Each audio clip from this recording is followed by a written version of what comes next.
Now, what is the scripture that you have to turn to? Yes. So open your Bibles to Zephaniah 3:17.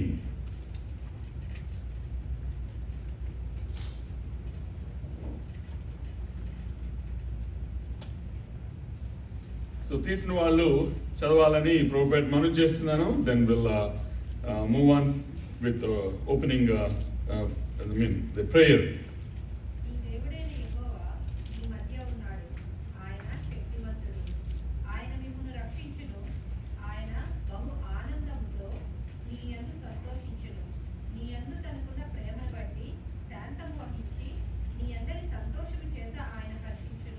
Yes, thank you, Sister Abhisarika.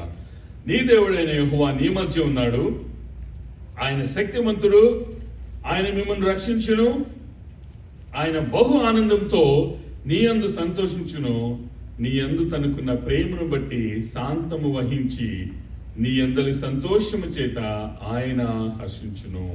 The Lord your God is in your midst, a mighty one who will save. He will rejoice over you with gladness. He will quiet you by his love. He will exult over you with loud singing. Now let's close our eyes and bow down and seek God's help. పరలోకమున మా తండ్రి, మా పరమ తండ్రి, మా తండ్రి, తండ్రి కుమార పరిశుద్ధాత్మ త్రియేక దేవ, ఇదిగోనైనా మరి యొక్క మధ్యాహ్నకాల సమయంలో house of prayer at San Antonio హాప్సా తెలుగు చర్చ్ సంఘంలో నైనా మరి జెఫనయా 3:17 ధ్యానం చేయబోతున్నాం. దేవా, మరి ఆది యందు వాక్యం ఉండెను, వాక్యము దేవుని యందు ఉండెను, వాక్యము దేవుడై ఉండెను. మరి వాక్యమైన దేవ, ఇప్పుడు మేము మీ యొక్క వాక్యాన్ని మేము ధ్యానిస్తుంటుండగా ప్రిపరేషన్లో నాకు సహాయం చేశారు. ఇప్పుడు ప్రజెంటేషన్లో సహాయం చేయండి. నేను ప్రభా, మరి నా సొంత మాటల వలన మరి ప్రయోజనం లేదు, నా సొంత మాటలు నిష్ప్రయోజనములు. కానీ మీరు నాలో ఉండి నాతో మాట్లాడిస్తే అది మీకు మహిమకరము, వినువారికి ప్రయోజనకరము, మరి ప్రేరేపణ పూర్వకము అని ఆశీర్వాదకరం. కనుక ప్రభా తండ్రిదిగునైనా మరి ప్రభా, మరి మేము నైనా ప్రిపేర్ అవ్వటమే కాకుండా ప్రజెంట్ చేయటమే కాకుండా ప్రజెంట్ చేయబడింది మరి నిజ జీవితంలో మేము దాన్ని ప్రాక్టీస్ చేసే కృపను అనుగ్రహించండి. మా యొక్క దైనందిన జీవితంలో ఆ వాక్యానుసారమైన జీవితాన్ని కలిగి ఉండే కృపను అనుగ్రహించండి.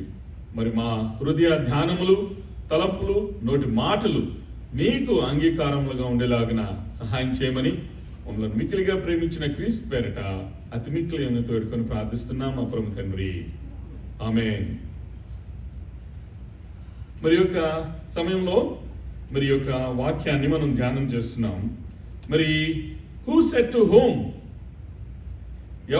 ఎవరితో అంటున్న మాట ఇది? చెప్పాలి, తెలిసిన వాళ్ళైనా సరే చెప్పొచ్చు. Yes, so it's a prophetic word by people. So of course Zephaniah is a prophet, and మొత్తం అంతా యెహోవా దేవుడు జెఫనయా ద్వారా ప్రవచించిన మాటలు. కానీ ఈ specifically this verse 3:17, ప్రజలు అంటున్న మాట ఇశ్రాయేలు జనాంగంతో. So it's a prophetic word by the people. It's not the prophetic word. జనరల్గా దేవుడు ప్రాఫిట్ ద్వారా మాట్లాడతారు. So this is a prophetic word by the people. అయితే మరి who is Zephaniah? Who is Zephaniah? At least profit అన్నా చెప్పండి. Yes, Zephaniah is a prophet. అయితే మరి ఆయన జీనియాలజీ గురించి ఒక 2 మాటలు ఏంటి అంటే, he's son of Cushi, and Cushi is the son of Gedaliah, and Gedaliah is son of Amariah. Amariah is the son of Hezekiah. ఈ మాట ఏదో కొంచెం తెలిసిన మాటలాగా ఉంది. సో అండ్ హిజికియా గురించి మనం ఏమి జ్ఞాపకం చేసుకుంటాం జనరల్గా? ఎస్, మన ఆయుష్ ఎవరి చేతిలో ఉంది? దేవుని చేతిలో ఉంది. ఒకవేళ అకాల పొలంలాగా రాలిపోవచ్చు. ఆర్ మన యొక్క లైఫ్ ఎక్స్టెండ్ చేయగల దేవుడు. So when he prayed earnestly, and God extended his lifespan to 15 more years. So Hezekiah మరి ఏ టైంలో ఉన్నాడంటే in the days of Josiah, and Josiah is the son of Amon, and who is the king of Judah? So యూదా రాజు. So మనము ఇప్పుడు క్రానలాజికల్గా మాట్లాడాం.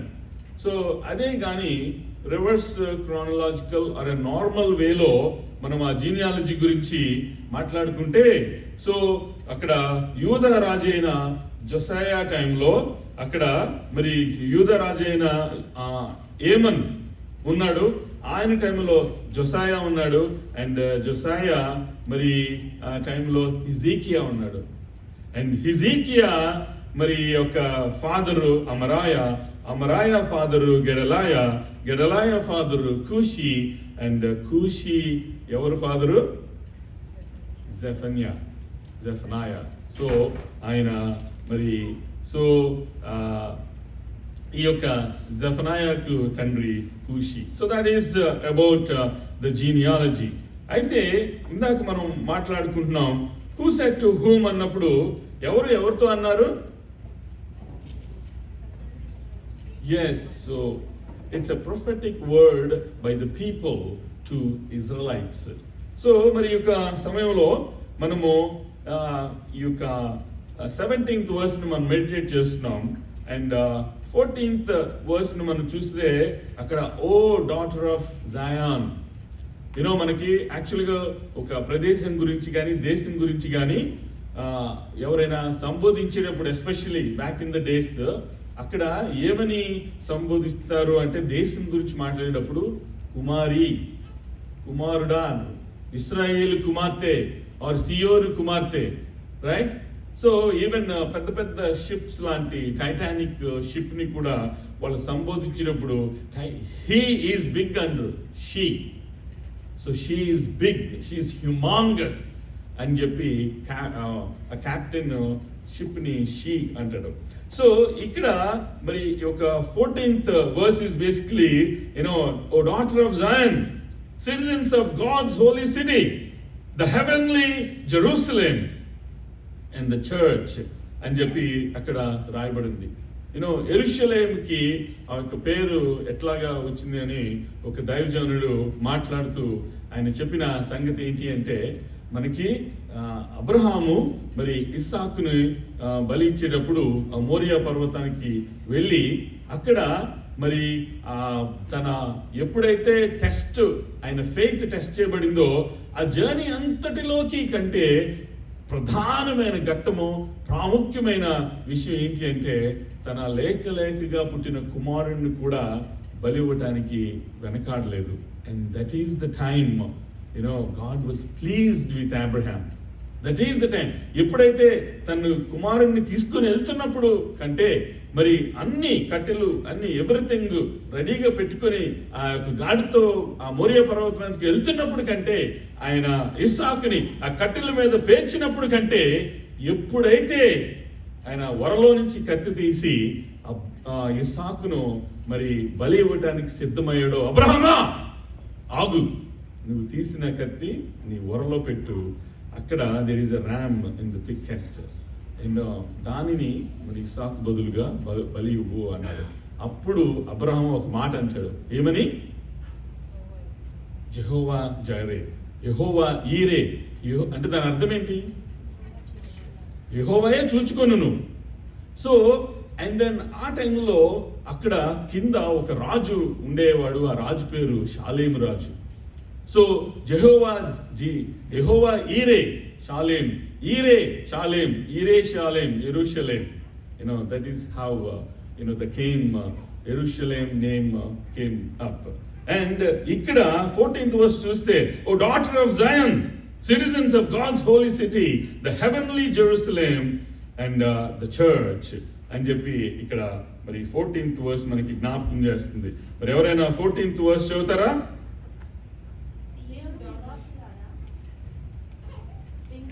Zion. Shout aloud, Israel. Be glad and rejoice with all your heart, daughter Jerusalem.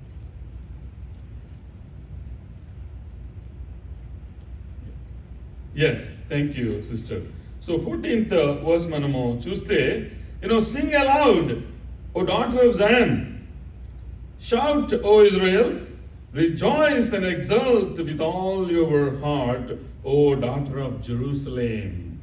మరి సియోను నివాసులారా ఉత్సాహధ్వని చేయుడి, ఇశ్రాయేలీయులారా జయధ్వని చేయుడి, యెరూషలేము నివాసులారా పూర్ణ హృదయముతో సంతోషించి గంతులు వేయుడి అని ఇక్కడ మరి 14th వర్స్ మనం చూస్తున్నాం. అండ్ మరి అపోస్తలుడైన పౌలు హెబ్రీయులకు రాస్తూ ఒక మాట జ్ఞాపకం చేస్తున్నాడు. Turn your Bibles to Hebrews 12th chapter.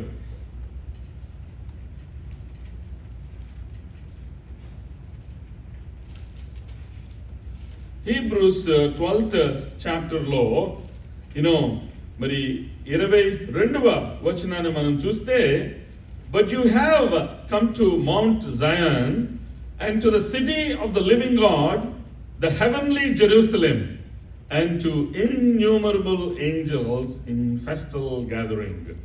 ఇప్పుడైతే సియోనును కొండకును జీవము గల దేవుని పట్టణమునకును అనగా పరలోకపు యెరూషలేమునకును వేవేల కొలది దేవదూతల యొద్దకును అని చెప్పి అక్కడ మనం చూస్తున్నాం. అయితే మరి ఇక్కడ మరి మనము ఈ యొక్క జెఫనయా 3:17 ధ్యానం చేస్తున్నాం కదా. The Lord your God is with you, the mighty warrior who saves. He will take great delight in you. In his love he will no longer rebuke you, but will rejoice over you with singing. And then ఇప్పుడు మనము 14th verse చూసాం కదా. Sing for joy, O daughter of Zion. Shout aloud, O Israel. Be glad and rejoice with all your heart, O daughter of Jerusalem. And then Hebrews ఏమని 12:22 చూస్తే, instead you have come to Mount Zion, to the city of the living God, the heavenly Jerusalem. You have come to myriads of angels అని చెప్పి అపోస్తలుడైన పౌలు మరి అక్కడ హెబ్రీయులకు రాస్తున్నాడు. So మనము మరి యొక్క సమయంలో అండ్ సో 17th verse ని మనం ధ్యానం చేయక ముందు ఇందాక నేను అడిగాను, హూ సెట్ టు హోమ్ అని చెప్పి. అండ్ ఇక్కడ మరి 16th verse ఎవరైనా చదువుతారా? On that day they will say to Jerusalem, do not fear Zion, do not let your hands handle it. Yes. So this is a prophetic word. Of course, the prophecy comes from Jehovah to Zephaniah, but this verse is a prophetic word through the people. On that day it shall be said to Jerusalem, fear not, O Zion, let not your hands grow weak. ఆ దినమున జనులు మీతో ఇట్లందరూ. ప్రియ సహోదరుడా, ప్రియ సహోదరి, నీ గురించి, నీ యొక్క విశ్వాసం గురించి ఒక విశ్వాసి సాక్ష్యం చెప్పే దానికంటే ఒక అవిశ్వాసి నీ గురించి సాక్ష్యం చెప్పాడు అనుకో, how powerful it is.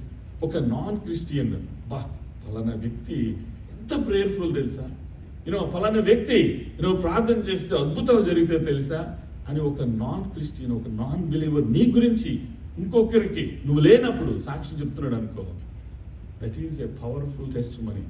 And about the Israelites, the people are saying, ఆ దినమున జనులు మీతో ఇట్లందరూ, యెరూషలేము భయపడకుము, సియోను ధైర్యం తెచ్చుకొనుము అన్న తర్వాత మనం చూస్తున్నాం ఏమని, నీ దేవుడైన యెహోవా మీ మధ్య ఉన్నాడు. మనం అందామా, మన దేవుడైన యెహోవా మన మధ్య ఉన్నాడు. Praise the Lord, hallelujah. And ఆయన శక్తిమంతుడు, ఆయన ఇట్లాంటి దేవుడు, శక్తిమంతుడు. అండ్ ఆయన మిమ్మును రక్షించును, ఆయన బహు ఆనందంతో మీ యందు సంతోషించును, నీ యందు తనకున్న ప్రేమను బట్టి శాంతము వహించి నీ అందరి సంతోషం చేత ఆయన హర్షించును. The Lord your God is in your midst. Say that the Lord, my God, is in my midst. And he is the mighty one who will save. He will rejoice over you with gladness. So say, he will rejoice over me with gladness. Say, he will quiet me by his love. And say, he will exult over me with loud singing. So ఇక్కడ మరి మనము ఈ యొక్క 17th వర్స్ని ధ్యానం చేస్తున్నాం కదా. ఈ 17th వర్స్లో ఒక పవర్ఫుల్ మాట ఉంది. అదేంటి అంటే, he will quiet you by his love. Right? Say మీరు ఎస్ ఐ లవ్ యూ అంటారు ఎవరితోనైనా, వెదర్ లైఫ్ పార్ట్నర్తోనైనా ఫ్రెండ్తోనైనా ఐ లవ్ యూ అని చెప్పి ఏమాత్రం ప్రేమ చూపించలేదనుకో, ఆ మాటకి ఏమైనా విలువ ఉంటుందా? నువ్వు నోటితో అంటున్నావు, కానీ నువ్వు ఆ ప్రేమ చూపించకపోతే ఆ మాటకి ఏమైనా విలువ ఉందా? ఆ మాటకి ఎప్పుడు విలువ ఉంటుందంటే, నువ్వు అంటున్నావు, నువ్వు చేస్తున్నావు. వాక్ ద టాక్ అంటారు. నువ్వేం మాట్లాడుతున్నావు అది చేయాలి. And we walk by faith, not by sight. చూస్తున్న దాన్ని బట్టి అయితే మనం భయపడిపోవచ్చు కదా మన పరిస్థితులు చూస్తే, బట్ మనకి ధైర్యం ఎక్కడి నుంచి వస్తుంది? మనం ఆరాధిస్తున్న దేవుడి దగ్గర నుంచి వస్తుంది మనకి ధైర్యం. సో కాబట్టి పరిస్థితులు నిన్ను అతలాకుతలం చేసేయచ్చు, బట్ యూనో ఇప్పుడు మనం 3 సాక్ష్యాలు విన్నాం కదా, అందరికీ టెన్షన్ ఉంటుంది ఆ టైంలో. ఎందుకంటే ఇప్పుడు రిజల్ట్ వచ్చినాక సంతోషంగా మనం అది టెస్టిమనీ షేర్ చేస్తాం, కానీ రిజల్ట్ వచ్చేంత వరకు ఎవరు టెన్షన్లో ఉంటారో తెలుసా? ఎవరైతే whoever is going through that journey. And then that's way మనం in order to understand other people pain, we have to be in the shoes అంటారు, American expression. You have to be in that shoes. ఇప్పుడు నాకు shoe బాగా టైట్గా ఉందని, poorly fitting shoes are not good for your feet. So కొంచెం room ఉండాలి, లూజ్గా ఉండాలి, అలా అని ఎలాడుతునేలా కాదు. కానీ బట్ పూర్లీ ఫిట్టింగ్ షూస్ వేసుకొని నాకు చాలా కష్టంగా ఉంది అంటే, నువ్వు అది తెలియదు నీకు, unless you put your foot in that shoe, right? So కాబట్టి ఇక్కడ మరి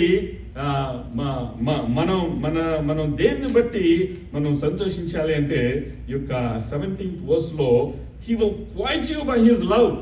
అయితే నేను ఇందాక అన్నాను కదా, మనం నోటి మాటతో కాదు కానీ చేతల్లో చూపించాలని. దేవుని యొక్క ప్రేమ ఆయన ఏ విధంగా వ్యక్తపరిచాడు? సిలువ మీద ఆయన ప్రాణాన్ని అర్పించాడు. ఏ దేవుడు తన భక్తుడి కోసం ప్రాణాన్ని అర్పించాడు? ఏదో రాక్షసుని ప్రాణం తీయడం కాదు. ఏ దేవుడు తన భక్తుడి కోసం తన ప్రాణాన్ని, కొంతమందికి అర్థం కాకుండా ఏమంటారు తెలుసా? దేవుడు అన్నవాడు ఎలా చనిపోతాడు? ముళ్ళుని ముళ్ళుతోనే తీయాలి, వజ్రాన్ని వజ్రంతోనే కొయ్యాలి. మనిషి ద్వారా ఎంటర్ అయిన పాపము మనిషి ద్వారా పోవాలి అంటే ఆయన మానవ అవతారం ఎత్తాల్సి వచ్చింది.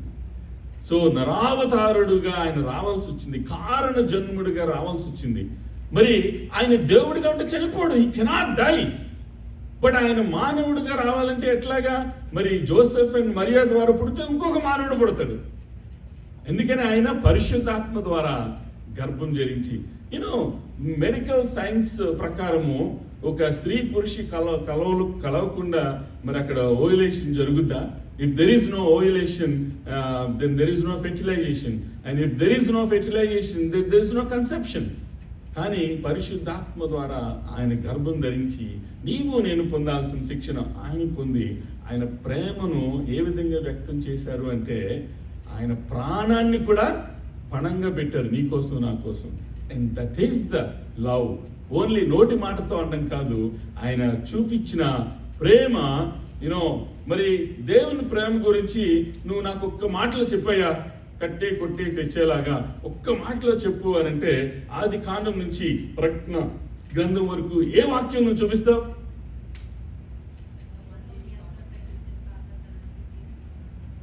Yes, John 3:16.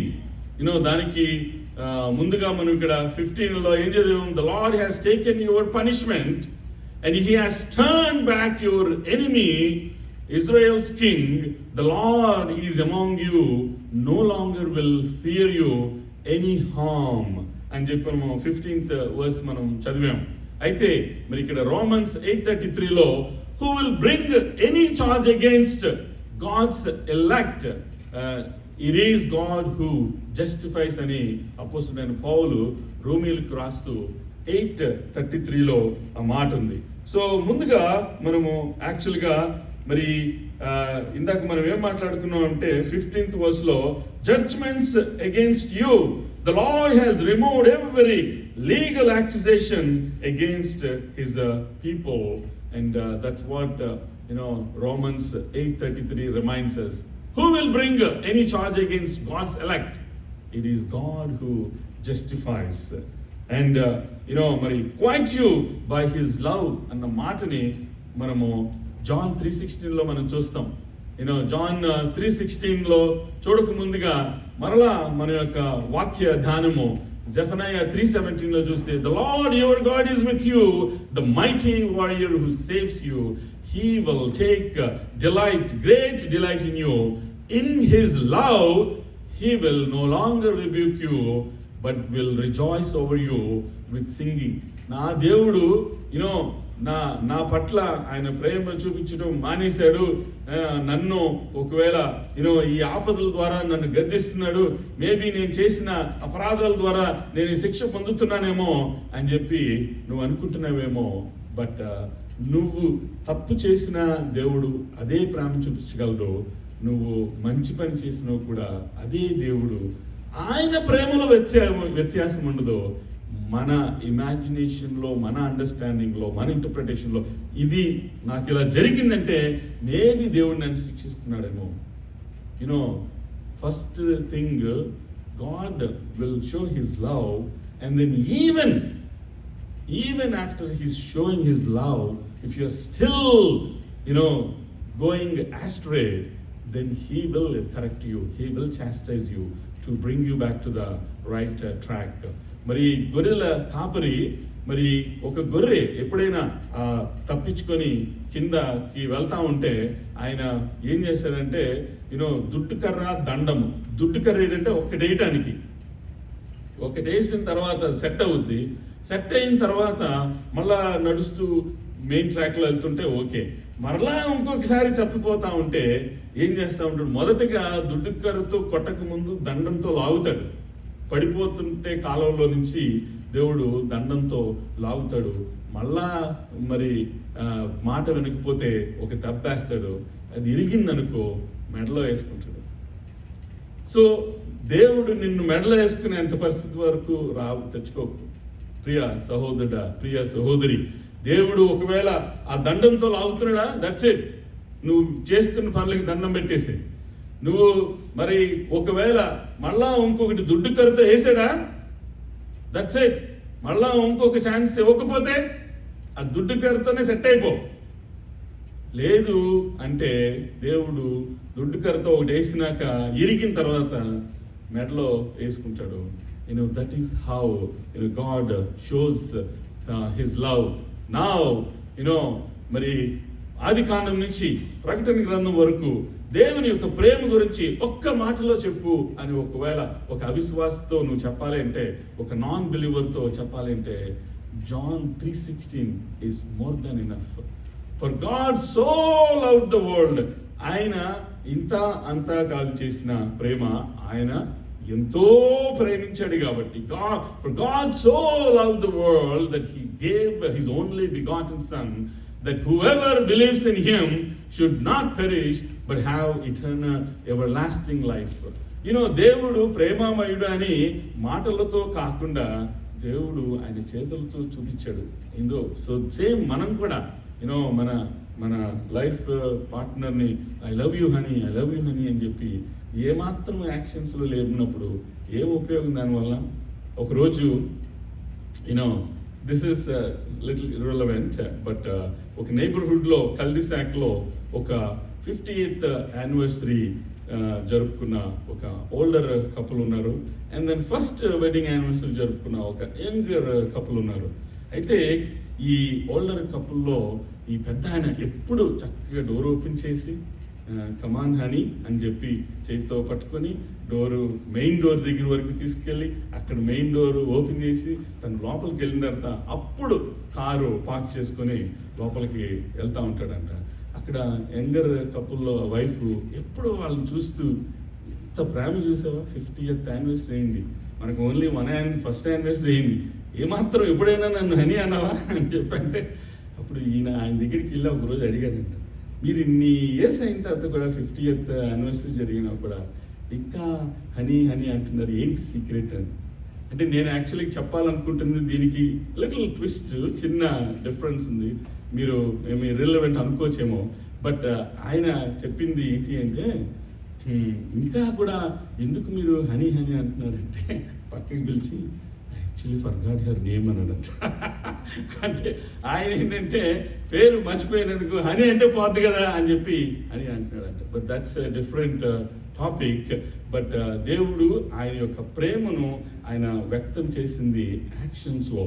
For God so love the world that he gave his only begotten son that whoever believes in him should not perish but must have everlasting life.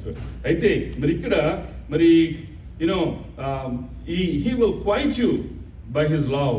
The Lord lives among his people and guarantees their salvation, and nothing can separate them from the love of God. నీకు వస్తున్న problems నిన్ను దేవుణ్ణి వేరుపరచకూడదు. Nothing can separate us from the love of God. అందుకని apostle Paul writing to Romans ఒక మాటని జ్ఞాపకం చేస్తున్నాడు.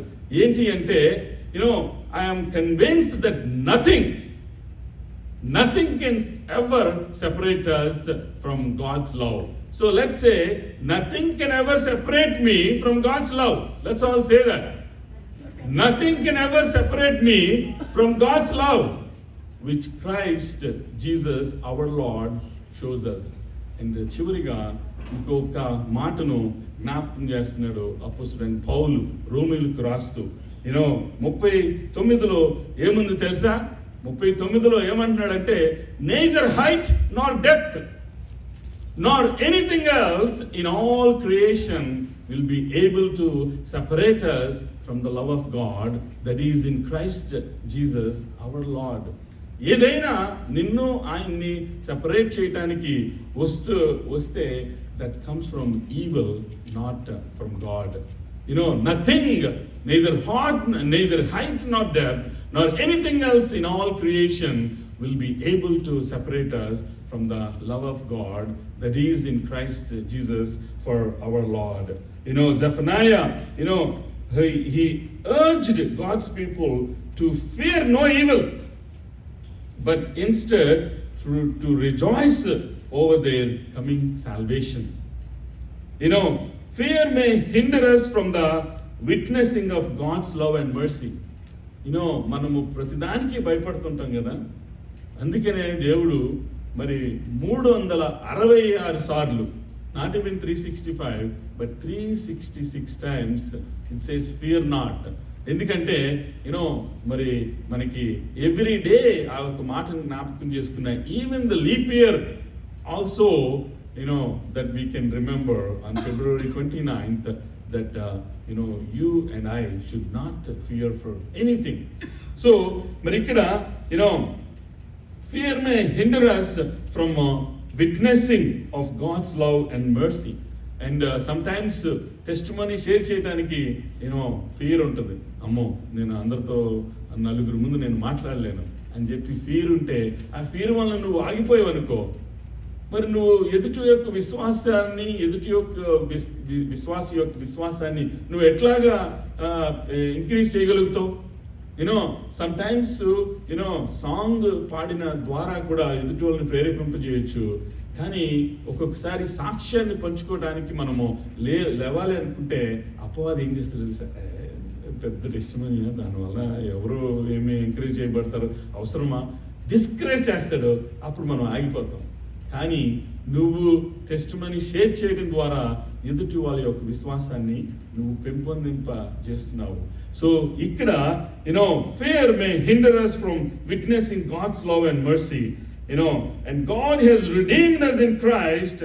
He will always be with us, and someday He will take us to the heavenly Jerusalem. Let's all stand.